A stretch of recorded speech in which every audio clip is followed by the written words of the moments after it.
What's going on, guys, and welcome back to another episode of Career Mode. This is episode number 113, and today, guys, this will be Sunday morning for you. If you would like another double upload day, so having 6 episodes in 3 days of Career Mode, then get this video to, this is going to be the last day after a double upload day. If you can get 1,000 likes on this morning video, I know that's a lot to ask for, but if you can get 1,000 likes on this morning's video, I will upload another episode of Career Mode later on tonight. So that'll be 6 episodes of Career Mode in just 3 days. So 1,000 likes for another episode of Career Mode later on tonight. Let's get it done. But we started today's episode off by seeing that Deschilio is going to be out for 9 days. He got injured in the last game against Fiorentina. And we take on Spartak Moscow here in the Champions League round of 16, first leg away in Russia for our first game of today's episode. So finally we are back in Europe. It's been a long time coming, hasn't it, since we've it seems like it's been ages since we last played in the group stage. But we go into the quarterfinals here, and what a chance for Spartak Moscow to take an early lead in this game. 17 minutes in, the Irish winger, the former Celtic man, Aidan McGeady, was played through, but his shot went into the side netting. So, you know, maybe he should have transferred to Everton already, because clearly the Moscow fans weren't going to be happy with that miss. That was a terrible miss by McGeady, and it was still 0-0. In the 20th minute, you see Carrasco get onto the ball for us here. Nice little scoop turn to get around his man. Then a nice little step over and piece of skill to get around his second man. Plays a great ball over the top towards Balotelli. He chips the goalkeeper, but it turns out to be a great save. I thought it was going to go over him, but unfortunately it was a superb stop by the goalkeeper there to keep the score at 0-0. From the corner though, it's crossed in towards the head of Ogbonna, and his header hits the top of the bar and goes over. So 32 minutes in, some real good chances for both sides here, but it was still scoreless. However, from the goal kick, it is cleared up the pitch by the number 1 for Spartak Moscow. Ogbonna wins the header here, and it goes to Aidan McGeady, sadly, but Baragi wins the challenge. Comes to Insigne. Carrasco picks the ball up. Nice little step over to get around his man. He's got so much pace, Carrasco. He's not going to get caught up, but he plays the ball through to Balotelli, and then how about this? He's in a tight situation here, but he step overs through the gap of 2 Moscow defenders, and what a finish by Mario Balotelli. It is another super goal for Super Mario. Wonderful step over, and the finish to match was just inch perfect. Finesses it, the R1 and circle button there. Wonderful finish by Balotelli. There is no... Well, to be honest, actually, there probably was a chance for the goalkeeper, really. I mean, yes, it was an amazing goal after a lovely piece of skill and a great finish, but this third replay shows it all, really. The goalkeeper didn't really stretch at full stretch, really. He probably should have been able to get his arms down to the left side of him a little bit better. He didn't, and Balotelli got the goal. You know, taking nothing away from the strike, obviously, but I actually thought the goalkeeper probably could have saved it, really, but he didn't, and it was 1-0 to Napoli. Maybe I'm being too critical, who knows, but I was very pleased to see Balotelli get the goal there, and that made it 1-0. In the 67th minute though, Spartak Moscow tried to hit back. Really good chance for Ananidze, who plays the ball inside to Waris, and his shot was well saved by Bardi to keep the score at 1-0 here, and we were still in front as they give the ball away, and thankfully we are still in the lead. We made a triple substitution here. Radosevich, Sakuna and Zapata came on, so a debut for our new free agent signing, the French winger we got in January. Also Zapata coming on for what could be one of his final games in a Napoli shirt, of course, because he is leaving the club at the end of the year, and also Radosevich coming on as well,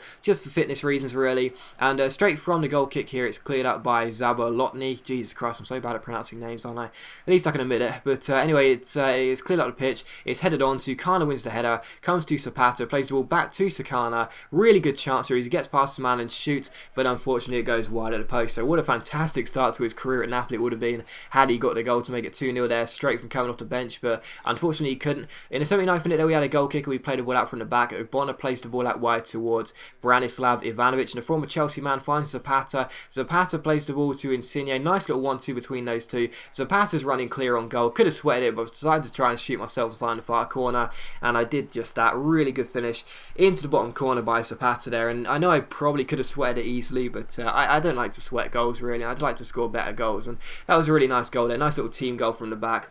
And the 1-2 of Insigne was really nice as well, and also a deadly finish by Zapata. So he is leaving the club on a free agent in the summer, but he's been a decent player for us since we came in. So good finish to make it 2-0. And in the 85th minute, you see a ball over the top go straight towards Sakana. Zapata seemed to draw his man away. It fell to the Frenchman, but another great chance for him. But again, I could only put the ball wide, so still 2-0. However, a free kick and injury time for Spartak Moscow, a chance to get himself some pride back here. The free kick was rolled off towards Gloshikov, and his shot was well saved by Bardi. So still being 2-0 up in this game. We were desperate to see out a clean sheet. Great save by Bardi there to keep the score at 2-0.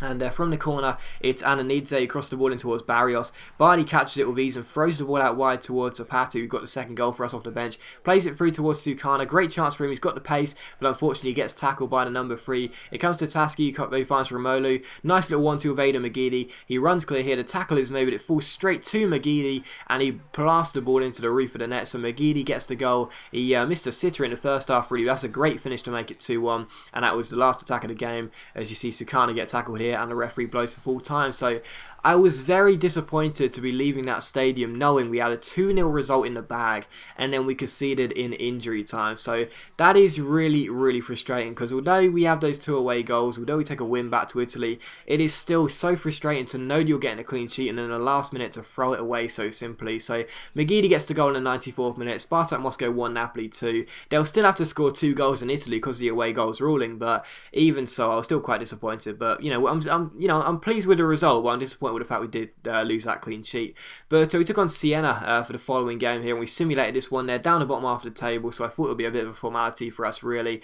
And as you see, we were drawing this game until in the 81st minute, Bariti bailed us out to make it 2-1 there. We then took on Genoa, and once again we simulated it. Once again, though, we didn't get off to a very good start. We fell behind 2 minutes in. Fabio then equalised in the 19th minute. And then how about that for realism? Balotelli misses the penalty in the 38th minute. Thankfully, Hazard scores in the 62nd, though, and we do claim the win by 2-1. So Balotelli missing a penalty. I mean, it wasn't Reina in goal, it was Perrine, the Genoa goalkeeper. So I guess in real life, if Balotelli's going to miss another penalty, it's going to be Perrine who denies him, if this Carimo is anything to go by.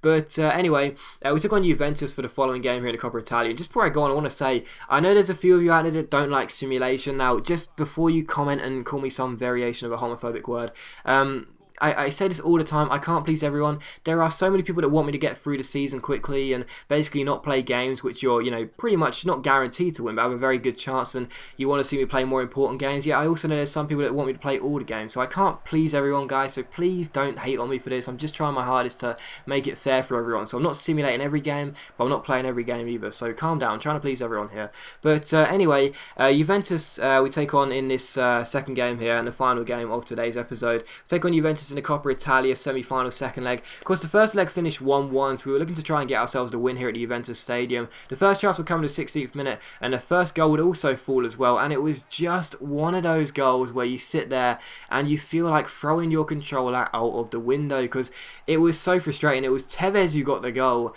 and it was just such a scrappy goal, and you sometimes wonder why the AI doesn't really step in and help you out there, because it's like you're never going to be able to react to what's going on in the box in these scrambles so quickly. And as the shot came in, it just deflected off Bardi. He tried to claw it out, and then it hit Gutierrez in the private region before crossing the line. I think it already crossed the line anyway, to be honest, but even so, it was just so frustrating. I remember just watching this goal back on the replay, and my jaw had basically hit the floor, because I just could not believe how scrappy it was. It was so frustrating, it really was, for our very good defence to concede a goal of that, that magnitude, that terrible piece of defending. It was so frustrating to see.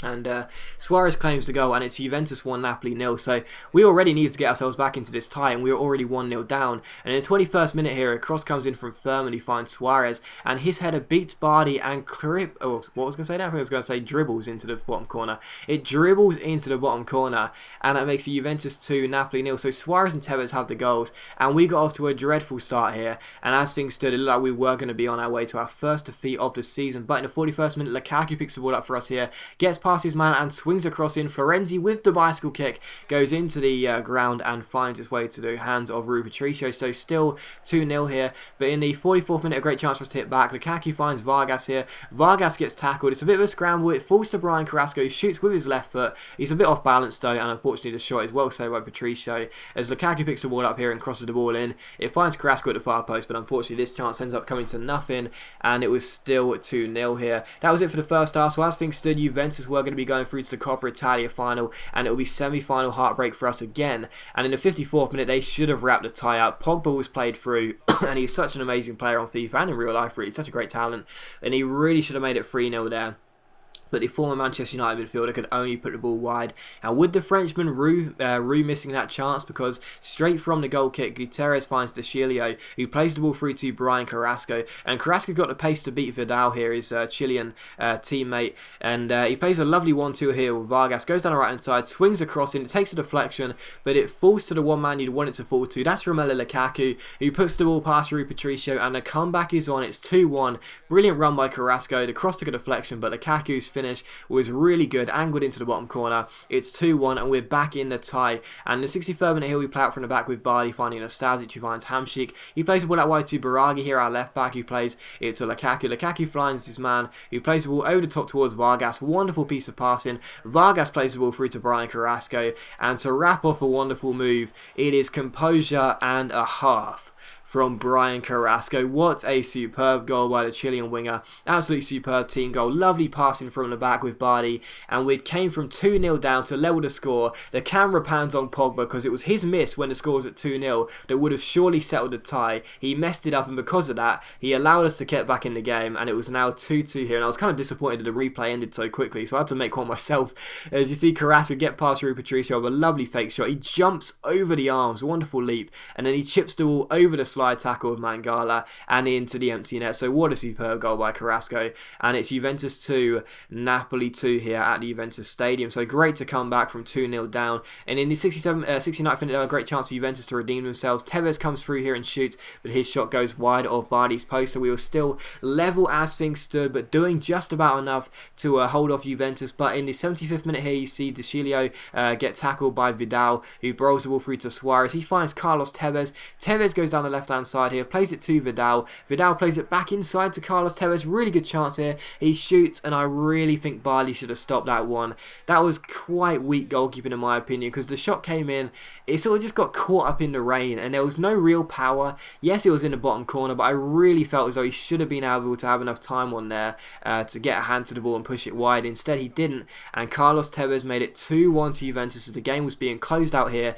We had one last chance in injury time. We threw on Balotelli and Insigne. We had a free kick in the Juventus half. We gave it to Bardi, so everyone in that Juventus penalty area, what a chance. Bardi crosses the ball in from the free kick. Lukaku wins the header, but it hits the post. Juventus clear it, and the game finishes 3-2. So it's all over, and for the first time during this season, we have been beaten. So the dream season of finishing unbeaten in every competition is over. Juventus beat us, and again, it is semi-final heartbreak in the Coppa Italia. Juventus are through to the final. We are out, and that absolutely sucks. We lose for the first time this year, and I was so gutted. So, you know, from being 2-0 down to get ourselves back on level terms, I was just gutted that we would lose the game. And once again, we are out of the Coppa Italia in the semi-finals, and we will not win every single trophy this year. But as always, guys, big thank you for watching the video. I really hope you have enjoyed it. If you have enjoyed the video, please leave a like. Don't forget 1,000 likes for another episode of Career Mode later on tonight, and hopefully I'll see you later on this evening.